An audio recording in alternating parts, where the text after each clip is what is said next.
Hi everyone, this is Shriyans. Welcome back to another video. I'm extremely sorry for the long pause between the last video and this one. It's been a little over 2 weeks since I've published my last video, but then I was at home and I traveled back to college, and once I was in college it took me enough time to adjust to the new second year timetable, which is a little more hectic than the first year timetable. So I couldn't find time to do a proper video till now, but then I'm doing this video right now. So without wasting any more time, let's dive into this one. So in this video, I'm going to talk about 3 things which I've learned after reading a fantastic book called Show Your Work by Austin Kleon. Now this book is a recommendation by Ali Abdaal. He recommends it in several of his videos, and it's for good reasons. So I'm going to tell you 3 things, 3 main important things which the book teaches, which have helped me immensely in my personal life as well as in my college life.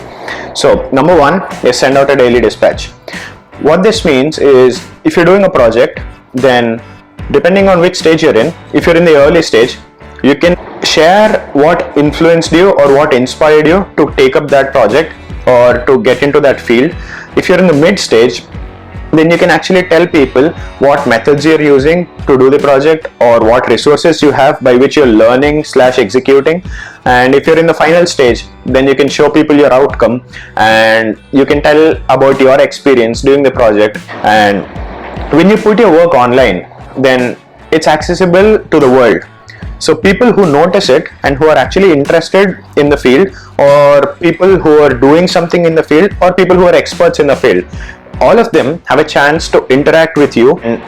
In this way, the person who is actually learning, the one who is interacting with you online, can share his or her resources with you, and you can share your resources with them, and so that you can collaborate together and you can grow together. That was point number 1. Point number 2, talk at parties. Now, especially as Indians, we have this inside joke which goes on wherein we mimic our relatives. We say relatives ask us about our studies and marks, so we don't interact with them quite often. I used to do that too, but then this book completely changed my perspective. What the book says is, think about it this way. When the relative comes to ask you something about your marks or your studies, why don't you tell them what you're actually up to? For example, take my case. I'm into cybersecurity. So if I tell someone that I'm into cybersecurity, if the other person is also into the same field, probably he or she can guide me into doing something, or if I'm doing something wrong, probably they can correct me. Or if they're personally not in the field, if they know someone who is in the field, probably they can guide me to that person who can actually help me grow better. The worst case scenario, they would try to talk you out of it. But then if you're highly motivated, then I don't think there's anyone who can actually talk you out of stuff. So it's a win-win situation. This point actually moved me the most, and because I just realized that I never thought of it this way. And if you haven't too, then probably I gave you something to think about. So that was for point number 2. And before I move to point number 3, I would like to cite an example of how this helped me in college. So our data structure sir, Akshay sir, he teaches us data structures in C++. Now C++ is just a coding language. It is nowhere related to cybersecurity. But I desperately was in need of help, and I wanted someone to guide me in a direction because I felt lost. So I just went to his chamber to have a chat with him, and I told him about what I'm doing, and I asked him if he could help. It turns out that he is into cybersecurity himself, and he actually gave me some valuable tips, and he got me enrolled in this course by an organization called ISAC. It's a course on digital forensics, and it's actually going pretty well right now. So had I not mustered up the courage to go and talk to him, then probably I would not have ended up doing this course, which is actually helping me a lot than what the other resources I followed have helped me till now. So that was point number 2. And for number 3, we have begin again. What this means is, once you think you've learned everything there is to learn, that is when you have to realize that you have to start over again, shift the course, because there is something else to learn.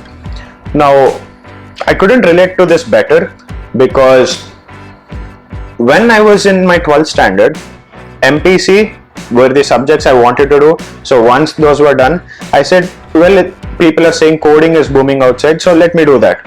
So I did coding, I learned Java, and then they said C++ is a better language than Java for competitive programming. So I did C++, and then they said Python is the new trend right now. So I did Python.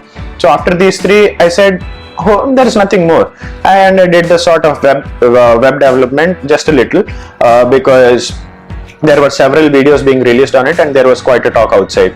But once I came to college, I realized that all I've done, which I thought was the entire iceberg, was just the tip. Several clubs started recruiting freshers in college, and all the clubs had different roles to offer, and I'll tell you the requisites they had. Students had to have knowledge of social media marketing for a few clubs. Then you had to have knowledge of search engine optimization for a few, web and app development. Some clubs needed you to learn AutoCAD software. Some other clubs wanted you to have a knowledge about electronics, integrated circuits and all. It's not like they won't take you in if you don't know. Obviously they don't expect you to know, but they will teach you in something called as a task phase. But then it becomes extremely hectic if you don't know anything about it, because they have very strict deadlines which you have to adhere to, because all these clubs are world class right now. They are in the world top 10s and they are very strict about their rules. So when I thought I had learned everything, none of that was of use when I came to college. So after coming to college is when I realized that I actually didn't learn anything and there's a lot more to learn. So if you are not into college yet, then please take this as a valuable suggestion from me and just explore different areas which are there. If you want me to make a video on what things the clubs usually demand, I will make one for you. Just put it in the comment section or ping me on Instagram. If you don't follow me on Instagram yet, then it will be in the description below. So this was another valuable tip which I only realized after I came to college, that I didn't learn enough. Hopefully you don't make these mistakes. And yeah, I'm reading other books, so I'm starting this series called What I Learned and How It Helped Me, wherein I'll be just reading books and telling you what I actually learned from these books. So this will be the officially first video of that series, and I hope you have enjoyed the video, and just leave a comment below saying what you liked or what you want me to improve and what kind of videos you expect from now on. So that is all for today. I'll meet you in the next video. Bye.